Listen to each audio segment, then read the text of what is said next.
And we are recording. Not yet, I don't think. Not at the moment. I think it's going to freeze up for a second, as it always does.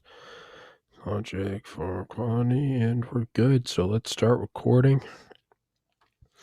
Episode 407, right? 407. It's a solo rant. I still feel like absolute shit, but I'm back home, not dog watching anymore. And I wasn't going to do an episode.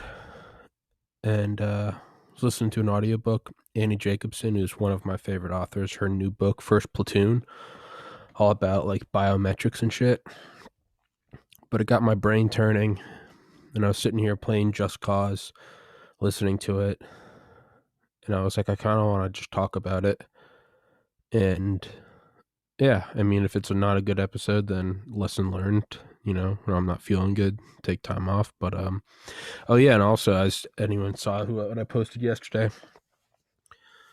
the most subscribers I've ever lost in a day, I think, was 20, and it was January 6th when I uploaded video from the Capitol. Understandably, not a lot of people like that. I get it. That's fair. But yeah. So yesterday I somehow lost 366 subscribers over the course of an hour. I just refreshed it, dropped by 366, over 10%, which is absurd. And I somehow lost 17,000 views. They said it took me back about 15 days worth of views. Little do they know, I track everything every day like a psychopath on Excel, and I save the file as a new file every single day. So I have like 500 of these files. Not that it matters, because not that they give a shit whether or not I have the data, but whatever. Fuck them. You know, if it's not, it's like what my buddy Ivan said when I first met Ivan. Ivan's a 6'4" bodybuilder. He was Mr. Bulgaria. Yeah, man, I'm tired. That's not what Ivan said. That's what I'm saying. I'm tired. So this podcast might be subpar. I hope it's not. We're going to try to rally. Let's see if we can do a strong 30 minutes. Let's just try. But Ivan's a bodybuilder. I remember when I met him, summer 2011, about a decade ago, he said his back hurt from lifting weights. And I said, well, what are you going to do about it? And he said, lift more weights so my back gets stronger. And I was like, that's such just like former Soviet bloc mentality. Ed more. It's fuck yeah. You know, what are we going to do about nuclear proliferation? Build the biggest H bomb ever. Okay. So,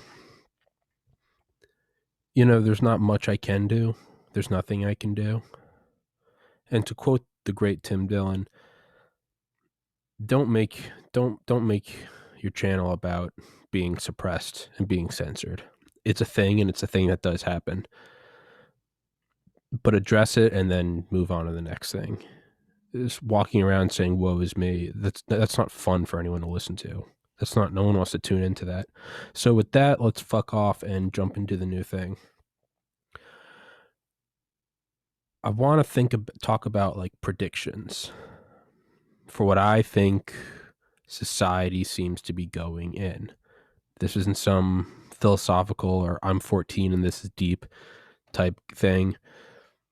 It's not based on nationalism, as I have the flag behind me. It's not based on philosophy. It's certainly not based on what I want to happen, but it's based on what I think is going to happen.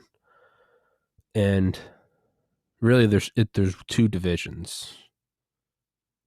You can go one way, and that's the way that says the mind creates reality, in which case none of this is going to happen unless I want it to happen, meaning that you have to focus on the good.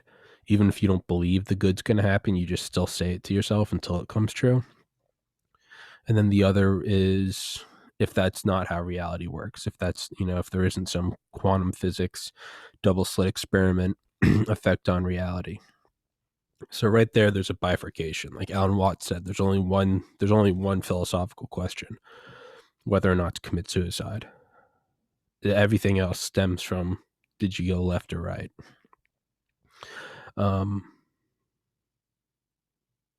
Yes, that just made me, yeah, 7 years ago, in 10 days, 7 years ago, I lost my brother to suicide. So just side note, shout out John. But so go left and we say the mind creates reality, in which case let the record show that I want there to be a utopia with no suffering, equality for all, and everlasting bliss together forever in peace. Now let's go on the other avenue. What does the data, what do my perceptions, what do trends, what does everything look like we're going to?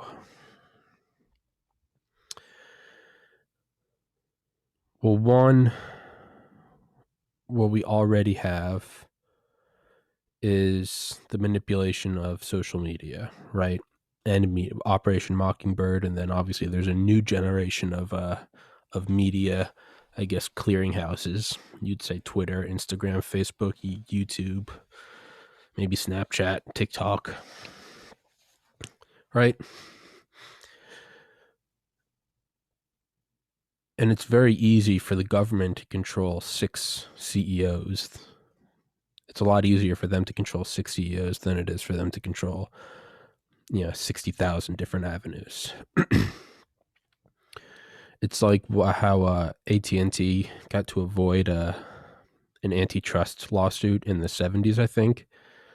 There was some complaint about money.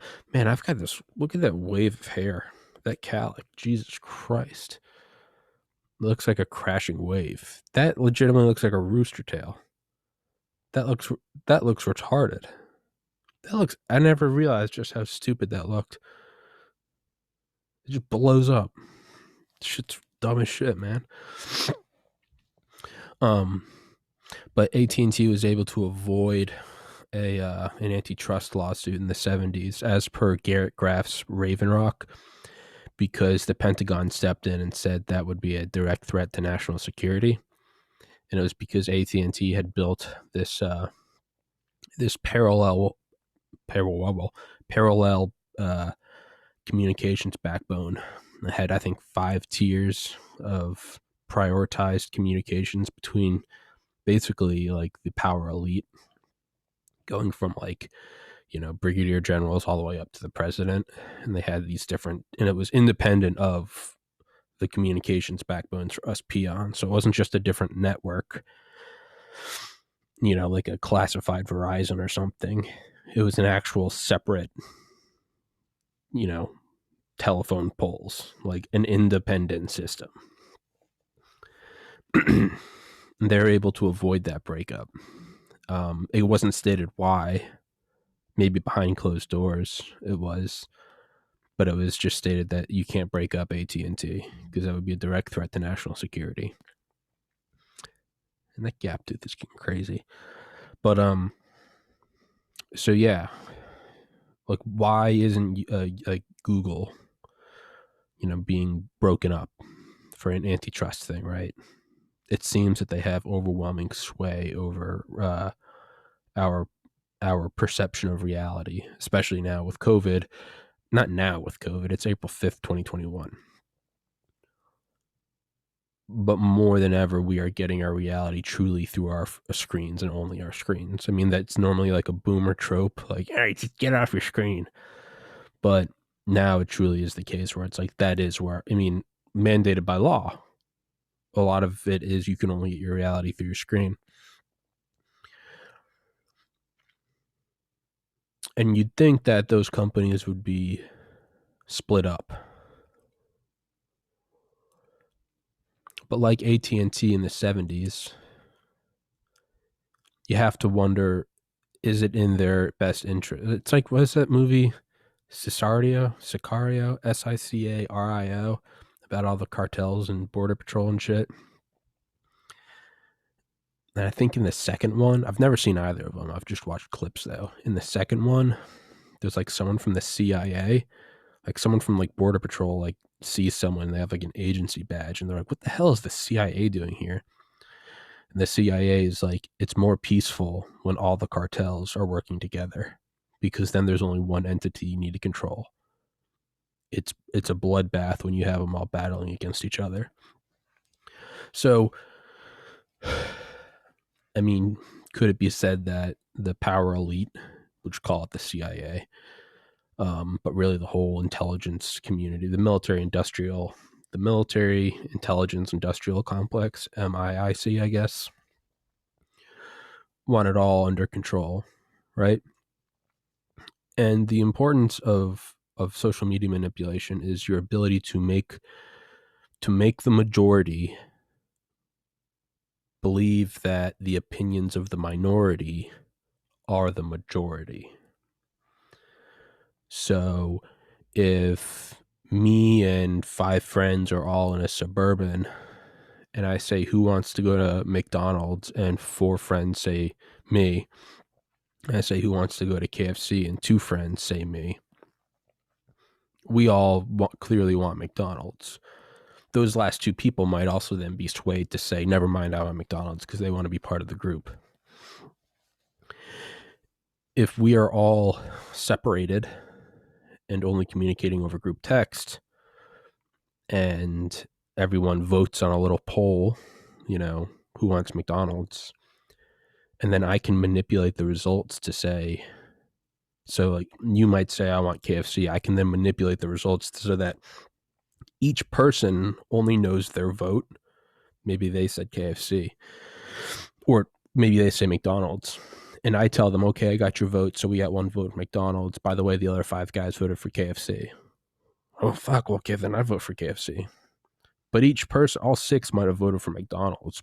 But if I tell them all that everyone else voted for KFC, they might be encouraged to change and they go, okay. Or maybe they won't even change their opinion, but they won't question the group consensus because everyone else said it, right? Obviously, they can all get together, and once we're at KFC, they go, yeah, I mean, I want a McDonald's, and everyone goes, yeah, me too. And they go, wait, what? And they all realize they've been duped. But that example doesn't work because the social media manipulation I'm talking about is between millions of people that can't all get together. And by the time they did, I mean, this manipulation happens like multiple times an hour every day. So if you could somehow rally 1 million people all together, you have to plan it 6 months in advance. By the time they all got together and somehow took a consensus, they'd be 10,000 consensuses behind, if that makes sense. Because it happens multiple times an hour. So it's effectively unchallengeable. So you can change group consensus, right? It's like when a post will rise on Reddit about like Moderna vaccines, or I don't know, like trans, like opinions on should kids get hormone blockers or something, or whatever. You'll see it get taken down, and it's because everyone starts seeing that everyone else actually feels the same way. But you can't have that. So if you have a minority opinion, whatever it is, we'll just choose a non-politicized one. That the fucking, I don't know, Falcon Stadium changes or something. No one wants it changed, but you push that content to the top of Reddit and you give it 100,000 upvotes and 2,800 little gay digital awards. Everyone else starts to think that's the case. And you go in and you look at all the top comments, and those are all artificially bumped up. That it's all going for it. When you go into Reddit, and if you're not outright banned, if you're not outright shadow banned, what they will do is they'll put like time limits on you. So if I go into our politics and I say, I'm against the tax hike. I'm not trying to make that. I don't give a shit. I'm not trying to make this political. I don't give a fuck. But let's just use, or fuck it. Let's say Trump's still in office and I say I'm against the kids in cages. Let's say this is a conservative Reddit, and everyone downvotes me to where my comment gets negative 20 karma. Well, in each subreddit, you build up sort of like a credit score, and it's not you, the user, don't see it, but it is true on each subreddit that once your average score reaches a threshold, so maybe if you have a one-off comment that wasn't popular, you get a negative 20 karma, whatever, but you make one comment every hour for a month and your average comment karma is 5, it brings your average isn't negative 20. But let's say you make comments every day challenging the status quo. Once your average karma goes below a certain point, you now have to wait 7 minutes between posting, and then it was recently changed to 14 minutes. So if the group think downvotes you and says you can't speak, then you indeed can't speak until it's every 14 minutes. And anyone that's ever been on Reddit, much like early AOL or Facebook or something, comments happen, I mean, not as fast, but I mean, pretty close to real time. It's a going conversation. So imagine if we're all in a group text and we're talking about KFC and Taco Bell, and you say, I want KFC, Taco Bell sucks. You then can't reply for 14 minutes. And no one else doesn't know that you can't reply for 14 minutes. It just looks like you're not replying for 14 minutes. So the conversation keeps going. By the time you get back in, the conversation is moved to Kanye's new album.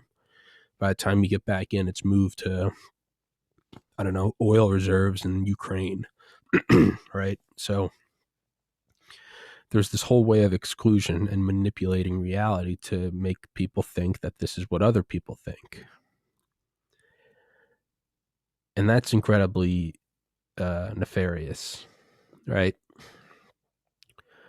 YouTube took off the comments for the White House. You can't read the comments. They took away the dislike button. They removed dislikes. Hey man, whether it's Trump or Biden, like just let it fly. If someone says something inappropriate, well, you have your terms of service, just remove them. You don't need a new set of laws. If someone threatens the president, then the Secret Service will take care of it, as they should. But so that's just one way, right? Media, social media, changing your perception of what other people think. Another avenue we're moving towards is, Eye in the Sky, Rise of the Gorgon Stare by Arthur Hall and Michael, is about the persistent surveillance capabilities of one, and this is from 2015, an Argus camera, ARGUS. I don't remember what it stands for, but it's Argus, Sean Connery. It's Argus-IS. I don't remember what it stands for, but Annie Jacobson talks about it, but I originally heard about it in Arthur Hall and Michael's book, Eye in the Sky, Rise of the Gorgon Stare, which I cannot recommend highly enough. That is such a fantastic. Annie Jacobson's new book, First Platoon, is pretty good. I like it. It's not my favorite of hers. Eye in the Sky, Rise of the Gorgon Stare. That's on another level of terror. If you want to read that or listen to it, it's great. Great narrator as well. But basically, it's one Argus camera at 17,500 feet can in real time collect as much as 2,000 Predator drones, which may sound like a typo or an exaggeration, but it is indeed the case. So it can track whole cities worth of movements, not even looking for a particular person. It can just record everything in gigapixel quality. Video, by the way, not camera, not a photo, video. So like Google Earth Live. And they were testing them over Baltimore in 2015 after the Freddie Gray trial. And what these things do is, it's not just the analogy I use when sorry, my foot's stuck.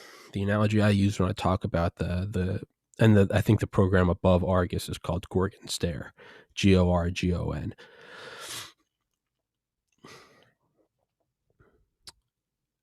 The analogy I use for this is how Arthur Hall and Michael describes it. It's not video feed from the sky in the traditional sense.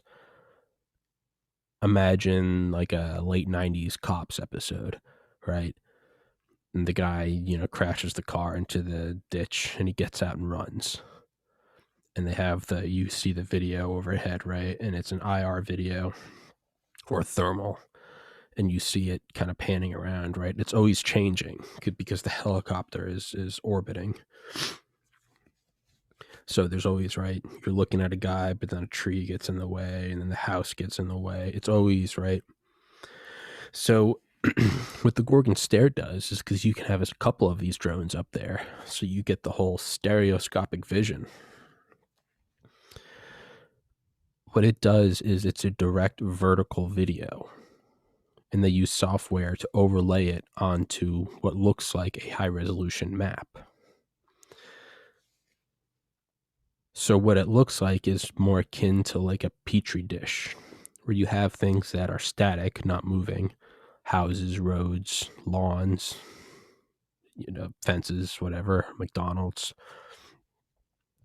And the things you have moving are people and cars moving around like blood sample, or like blood in like a vein. So it's not the shitty camera crew kind of shot from like the traffic copter. It's a direct down vertical petri dish type thing.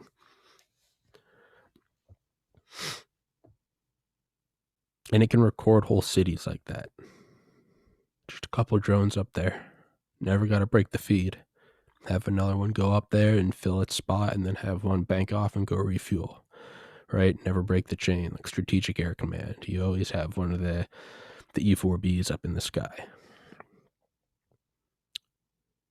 So they can watch everything. And that's just from the air. Now let's pull it in with the National Security Agency, right? What if they're looking through every phone, every traffic cam, every ATM camera, every doorbell cam, every camera on your laptop, in addition to the vertical Gorgon Stare, which, just like all spy systems, will eventually move to space. Just like from the U-2 to the SR-71 to the Corona, the Keyhole, and the Hexagon satellites.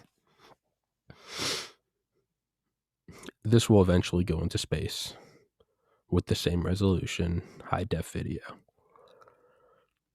And you would do a whole array of them. You would do like a Dyson sphere of these, so you could also have stereoscopic vision, so you could pan around. And then with all the apertures, the cameras throughout the world, you could log into any one of those at any time. Every microphone, every tower pinging data, metadata back and forth. You start to all the social media information. Where are you staying? Where are you posting from? Where is your phone pinging multiple times a second from where you are? Man, you start to get the panopticon. You see everyone at every time. And then you can manipulate what they're thinking.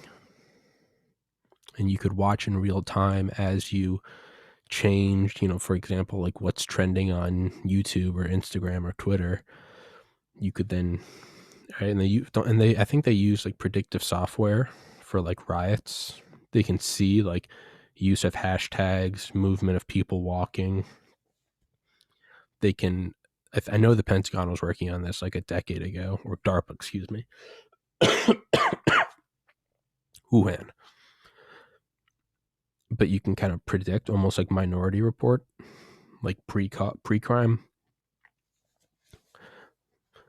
Insert pre-cum joke.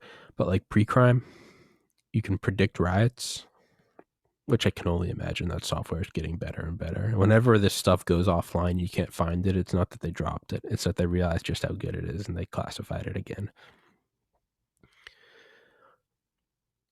So you could use hyper-intelligent AI software to predict something. Maybe you predict something like January 6th, right? A Trump tweet to then posts on Reddit and the Donald and Twitter or Parler or CloutHub or Gab or whatever. You can then track metadata of the phones of people, hotel bookings.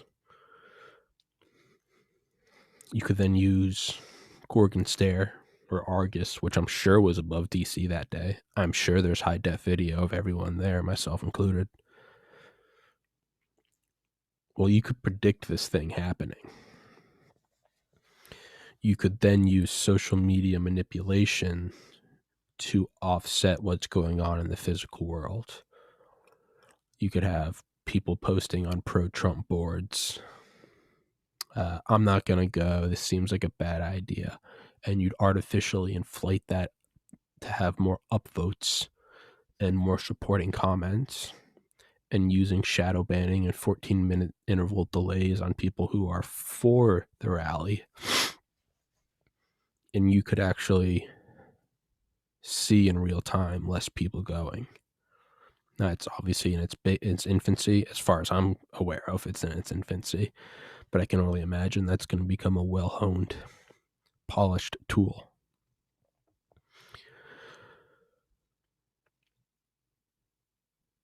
The next thing is robotics. I've talked about this before. When you have robotics, so I think of like the iRobot robots, right? Bipedal, humanoid. Just for shits and giggles, let's say it's that. Let's say that's where Boston Dynamics goes. So initially, you have the surveillance of physical reality on the earth, the petri dish. You can then use social media manipulation to have a real effect on the physical world. So you're using this intangible, ethereal software to actually change the number of warm bodies going to, say, a DC or a Portland or a whatever. Well, then you go one step further, right? You go one step further. Instead of having to use software to physically impact the world, you could then use robots to actually impact the world, right? It's kind of, I've been hesitating to use this analogy, but I mean, it's like Harry Potter, right? When Voldemort's not strong enough, when he's still just like a little baby, he's like a spirit almost, and he can't even walk. He uses people around him to do what he needs until finally he becomes strong enough to get his own body, and then he is physically in this world. Or like a demon possessing someone versus a demon taking on a real form in this world. So it's you use software to manipulate the world. Far enough down the road, you get robotics to do it. So let's take a page out of Ace Combat 7. For the uninitiated, there's a living legend in the game. He was the best fighter pilot of all time. He's like a living Michael Jordan. And what they do is they scan his brain to get all of his talent. And they want to then put that talent in limitless drones, an unlimited number of drones. If one of them dies, it doesn't matter. Just send out a new one. They all work in unison. So let's say you take a guest that I have on this podcast a lot. I have a Dr. Dale Comstock, youngest ever member of Delta Force in the CIA Special Activities Division. What if you took his mind and scanned it? And then you had that on, a Faraday protected hard drive in NORAD, and you could just copy it and upload that onto, iRobots. You then have 100 Dale Comstocks, 1,000, 10,000, 10 million. You could have these things that don't get tired. They don't age. They're made out of carbon fiber, nanotubes, carbon nanotubes, like titanium webbing, bulletproof. They can run at 50 miles an hour. They can jump 30 feet in the air. You could change their eyes to have, 1,000x magnification so they can see what a sniper sees. perfect, like a tank driving. They do this test where they put the mug of beer on the tank barrel and they drive the tank through the woods and it's bumping on shit, but the stabilization system keeps the turret straight. And they had that back in like the 70s. Well, imagine these robots running through the woods holding up a gun, or they wouldn't even need to hold it up. I guess it would just be built into their arms. They would have stabilization technology, magnifying scopes. You would not only have 100,000 Dale Comstocks, but you could also have 100,000 Chris Kyles or Carl's Hathcocks. And they could fire with 100% accuracy while running. And not only that, you'd have hundreds of them. Even the best Delta Force team is going to pale in comparison to the synchronized, unified actions of these swarms of iRobot drones that are bulletproof. Why do they have to have 2 eyes? Why not 10? 2 in the front, on the sides, on the back, on the top, 360 degrees. And they're all syncing each other's data around them with Gorgon stairs in the sky, looking down onto the battlefield, pinpointing individuals while these things are running at 50 miles an hour, shooting armor-piercing rounds out of their stabilized guns. And they're not only seeing in color, but they're seeing in infrared, thermal, X-ray. I mean, how the fuck do you stop that? Maybe they're surrounded in copper wiring. Maybe they're Faraday protected. All the while, you're flying drones overhead that are just doing constant EMP bursts to destroy the enemy's ability to, us humans' ability to use radios to contact each other. Destroying the red dot on your scope. Everything gone. Why are they just, why are these things just running? Why not? How come they're not flying? How come they're not jetpacks?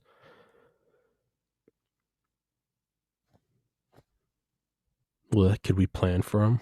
Well, why do they have to invade in a traditional way? Why does it have to be a D-Day invasion of robots? If they're not human, they can survive any amount of G-force. Why not put 100 of these in the nose cone of an ICBM? Reach anywhere in the world in 30 minutes. Have these things come back in like MIRVs, but instead of MIRVs, they're iRobots. And they come and they crash into Earth and they unwind. Maybe a couple of them break, who cares? And then you have all these things that hit the ground and they're immediately sprinting. I mean, are they optically camouflaged? Can you even see them? I mean, what the fuck? And they're all moving in unison. They have the eyes in the sky. And then not only that, do you have directed energy weapons in space, which we were working on in the 80s under the SDI, Strategic Defense Initiative? Particle beams, lasers, and directed energy weapons. Are those hitting the hardened targets that these robots can't hit? Are these robots working in unison? Are they like zombies in World War Z? Do they all get together to climb up a tall wall? These things could actually dodge bullets. The reflexes would be so fast that they could actually dodge bullets.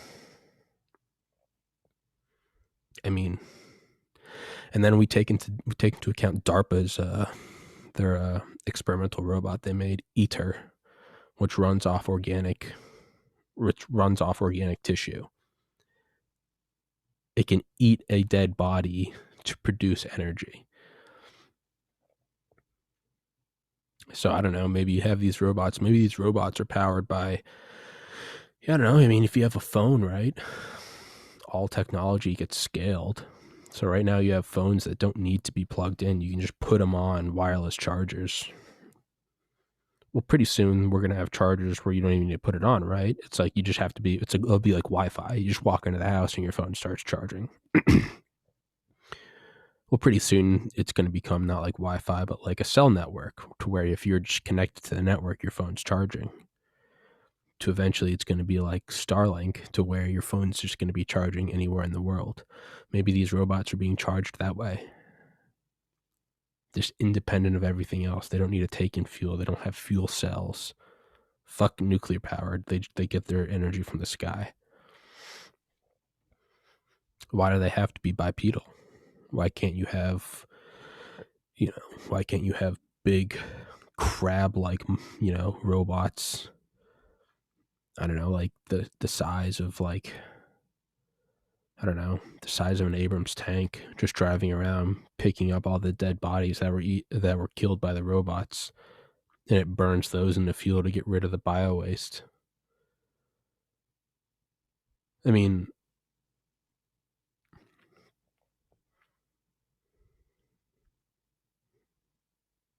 how do you stop that? It's God tier technology. It's the A bomb compared to the ancient Egyptians. They don't even have radar. They don't even understand flight, let alone a fission bomb burst at 1,500 meters. I mean, so then let's take one step further. Maybe us humans, maybe we're not static. Let's play devil's advocate. Maybe we evolve right by the robots, right side by side. Maybe we start getting technological implants. Maybe we start getting Neuralinks to where the base copy of Tommy is in a Faraday vault in NORAD, and this tissue body is just like an avatar that I'm walking around in. Sure, your robots can come kill me, but it's no different than dying in a video game. I just respawn somewhere else. Well, eventually, then the battlefield where it would go to, you would bump up from robots to then you'd go to nanobots to where it would just be swarms. Fuck seeing a bunch of iRobots running through the woods. That's archaic technology.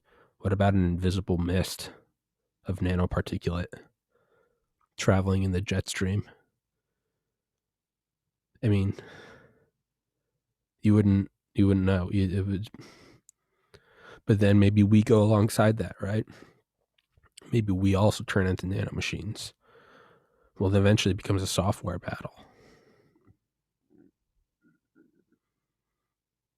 If we just software battling each other back and forth at light speed on the internet, there's no physical or battlefield anymore.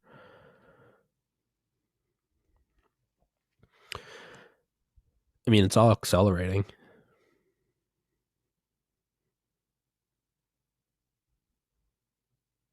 So, black pill, white pill,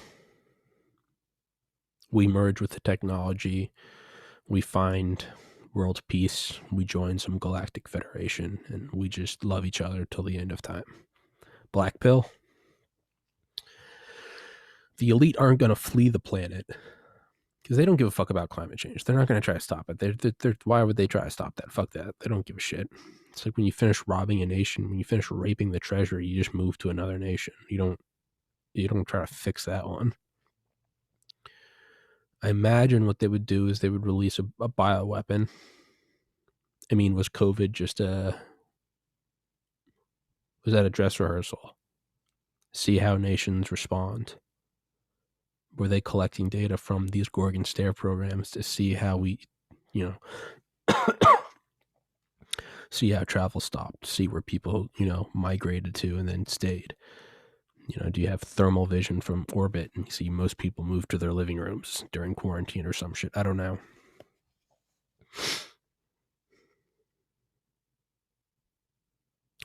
Do they release another bioweapon, COVID 2.0? And it's just, I don't know. Why do 14-day? Do 14-month incubation period. Really spread it around. Why not give it 99.97% lethality?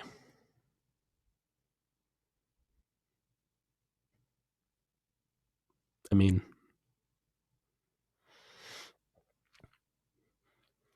so what does that have to do with the rich fleeing the planet? Well, why try to flee the planet and have to build a breakaway civilization to go to some other habitable planet or go to Mars and terraform it? Why do that when you could just release a bioweapon and kill everyone here except for the power elite and then use your iRobot army to go seek out the people that survived, kill all them, and then use the eater robots, which you could just shoot into areas from orbit, and they could come in and just eat all the organic waste so there's not just dead bodies everywhere. And then let the planet slowly heal itself, and then they have Shangri-La. And they no longer need us humans because they've now reached the point where they can just print robots that do the dirty work that they need us to do. Right? Because right now they use humans because they still need Foxconn, they still need Walmarts, they still need, because technology hasn't quite gotten to the point where they don't need humans anymore. So they have to use us dumb cattle to get us to a technological point where the universities and defense industries create these robots, and then you finally get to a point where they're energy independent. They no longer need the human mind, because what we are is we're just a form of processing power. And as we get to a point on price performance, the processing power is going to supersede that to where we no longer have any value to them. We're just breathing their oxygen. They're going to kill us all with some bioweapon, and then they can have Earth to themselves, you know? And they have the robots, they can do whatever they want, they print whatever they want, they can each have their own 100 by 100 mile plot of land, pristine wilderness, destroy all the cities. I don't know. Or do they keep us around as some sick game because they're like cats and they like to play with their food? I don't know. At some point, does the machine turn on them? Does it become self-aware and realize what these fucking psychopathic elite are doing to the people? Do they then turn on the elite? Or do they not turn on the elite to save us? Do they turn on the elite because, what if they're using just like the elite are using us people to usher in a technological age where they can then replace us? What if the robots are using the elite? They use the elite to get rid of us, and then they just get rid of the elite, and then there's just robotics that rule the world.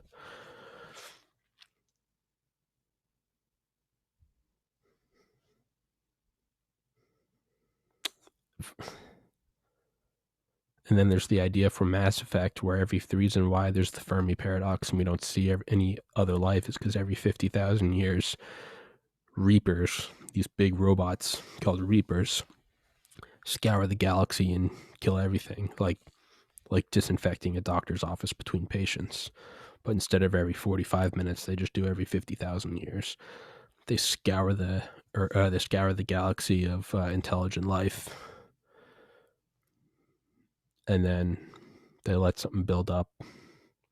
So right now you could say that we're at like 10,000 years, maybe 12,000 years, so 10,000 BC till now, which means that we've still got like 30,000 years to advance before the Reapers come in and wipe us out. But then what? Do the robots just control the universe for all of existence? Or at some point, do you just wake up and you become the Atman, the Brahman, the Godhead, the Self, and realize that this was all just a game? I don't know. But I'm happy with that podcast. I hope you guys enjoyed it. Fuck YouTube for censoring my channel. Thank you to everyone that's bought the merch. I notice every sale. I track the analytics every day. So when someone buys something for $20, I do see it. So thank you so much. Please keep supporting the podcast. I hope you guys enjoy this as much as I do. And I guess until the robots destroy us from orbit, we'll keep on keeping on. All right, guys. Y'all take care.